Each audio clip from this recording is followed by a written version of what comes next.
Bismillahirrahmanirrahim. Assalamualaikum warahmatullahi wabarakatuh dan selamat pagi kepada yang berusaha Guru Besar Sekolah Kebangsaan Onak Lempit, Puan Zalilah binti Abdullah, Barisan Pentadbir, Guru Cemerlang Sekolah Kebangsaan Onak Lempit iaitu Encik Karti Gensen, guru-guru prasekolah, PPM prasekolah, para penjaga, seterusnya anak-anak yang dikasihi sekalian. Bertemu kita sekali lagi pada tahun ini di dalam sesi taklimat pengurusan dan pengoperasian prasekolah SK Onak Lempit 3.0. Jadi hari ini kita akan mengadakan satu taklimat pengurusan dan pengoperasian pembukaan sekolah. Dan tanpa membuang masa, marilah kita mendengar kata-kata aluan daripada Guru Besar.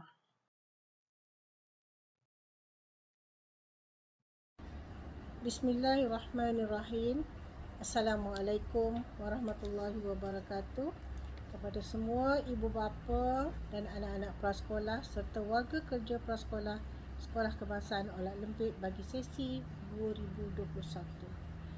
Saya dahului dengan ucapan syukur Alhamdulillah kerana dengan limpahan kasih dan sayangnya dapat kita meneruskan sesi persekolahan secara bersemuka setelah Kementerian Pendidikan Malaysia mengarahkan penutupan sekolah mulai Mei 2021 yang lalu.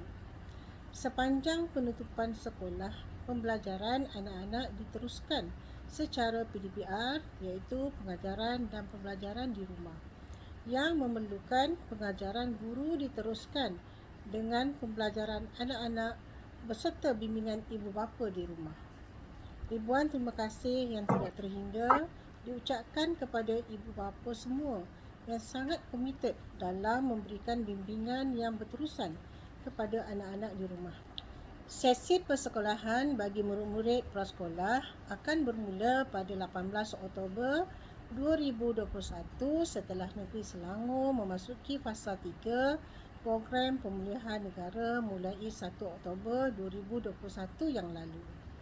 Selaku Guru Besar, saya mengucapkan selamat meneruskan pembelajaran semula di sekolah kepada anak-anak prasekolah Kebangsaan Onak Lempit.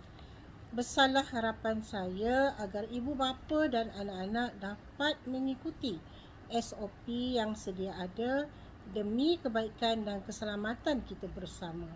Berkaitan SOP pengoperasian sekolah akan disampaikan oleh penyelaras prasekolah iaitu Cikgu Winda secara dalam talian iaitu dalam bentuk video.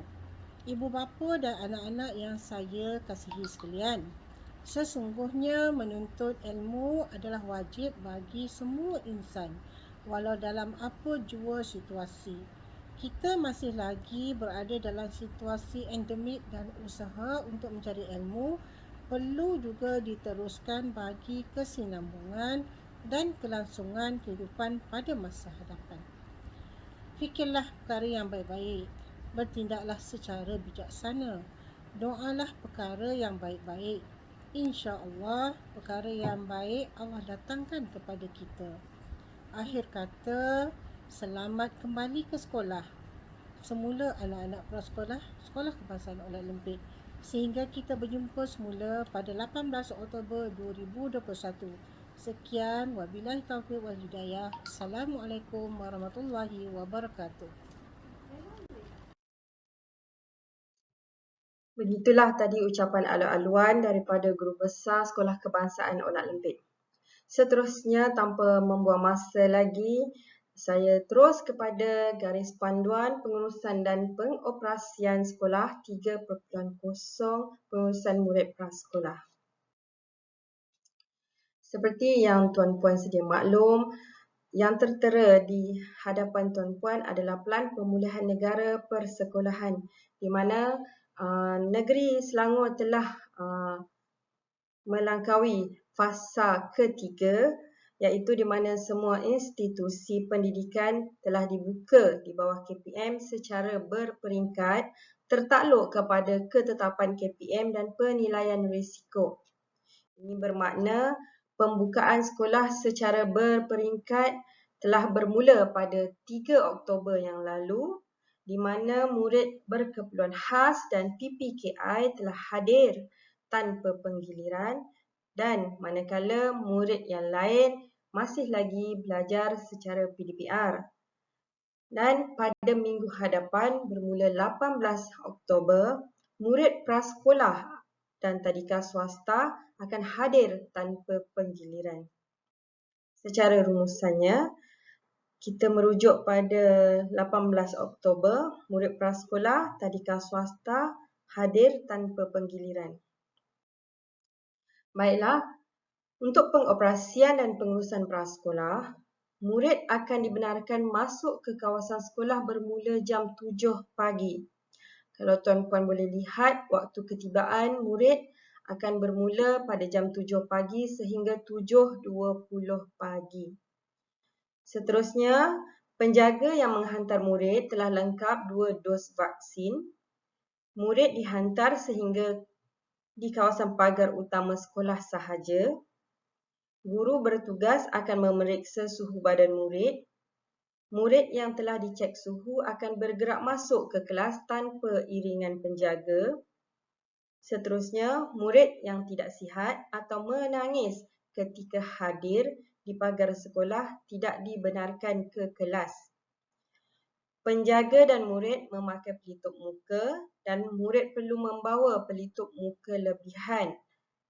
Okey, ini adalah penting kerana mengikut pengalaman-pengalaman lepas, ada beberapa murid yang face masknya telah putus tali ataupun telah kotor. Jadi kami terpaksa gantikan dengan face mask yang baru.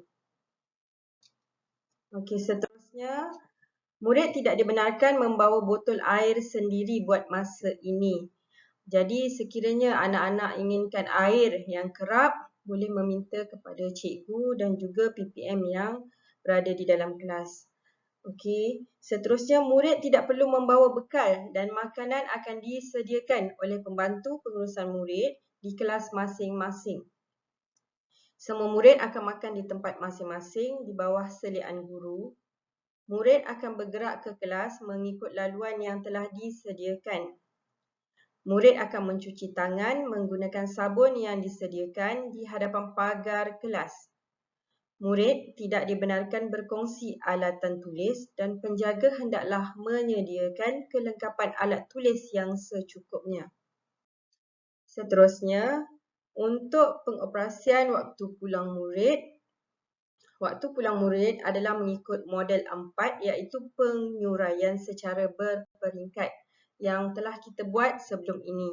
Di mana pada waktu balik, kita akan bermula dengan Prada 54 yang akan bergerak menuju ke Pondok Pengawal Keselamatan bermula 11.15 pagi, diikuti Prada 53 bermula 11.20 pagi, seterusnya Prada 52 11.25 pagi dan yang terakhir sekali adalah Prada 51 bermula 11.30 pagi.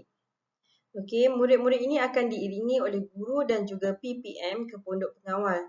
Dan penjaga tidak dibenarkan mengambil anak lewat melebihi 15 minit. Ini kerana selepas pada waktu itu, guru-guru dan juga pembantu pengurusan murid terpaksa meneruskan tugas-tugas pengurusan di dalam kelas. Okey, untuk pemakaian pelitup muka, murid-murid wajib memakai pelitup muka di dalam kawasan sekolah. Pemakaian pelitup muka berganda adalah digalakkan. Okey, seterusnya untuk bilik isolasi iaitu bilik pengasingan, murid akan ditempatkan di bilik isolasi yang telah disediakan sekiranya tidak sihat. Dah masuk sekolah, tiba-tiba dalam pukul 9 dia tak sihat, jadi akan kami asingkan di bilik isolasi. Okey. Dan penjaga perlu mengisi borang kebenaran untuk membenarkan pihak sekolah membuat ujian saringan kendiri kepada murid sekiranya perlu. Seterusnya, ketidakhadiran murid. Sekiranya ibu bapa penjaga memilih untuk tidak menghantar anak ke sekolah, ketidakhadiran tersebut tidak dianggap sebagai satu kesalahan disiplin. Namun, ibu bapa penjaga perlu memaklumkan kepada pihak sekolah secara bertulis untuk tujuan rekod. Okey, bagi pemakaian seragam sekolah, seperti yang kita sedia maklum, telah dinyatakan murid dibenarkan memakai pakaian yang kemas dan sopan sekiranya pakaian seragam yang sedia ada ini tidak lagi sesuai dipakai. Maksudnya pakaian sekolah sebelum ini telah sempit, sendat, senting dan sebagainya. Bolehlah pakai pakaian selain daripada itu dengan sopan. Okey, bagi semasa sesi persekolahan bermula pula, kelas hendaklah dalam keadaan bersih dan perlu disanitasi setiap hari. Guru dan PPM perlu sentiasa memakai pelitup muka. Murid membawa kelengkapan menulis persendirian. Ibu bapa perlu sentiasa mengingatkan anak-anak supaya tidak meminjam atau berkongsi barangan dengan murid lain. Pintu dan tingkap kelas sentiasa dibuka untuk pengudaraan yang baik. Jadi, itu sahaja taklimat pengoperasian dan pengurusan prasekolah 3.0 dan saya berharapkan agar pembukaan kali ini membawa impak yang baik buat kita semua dan dalam keadaan endemik ini kita semua akan sentiasa dilindungi oleh Allah Subhanahu Wa Taala dan juga segala apa yang dilakukan adalah atas usaha kita bersama. Dan akhir kata, tiada daya upaya dan kekuatan melainkan dengan pertolongan Allah Subhanahu Wa Taala. Sekian, terima kasih.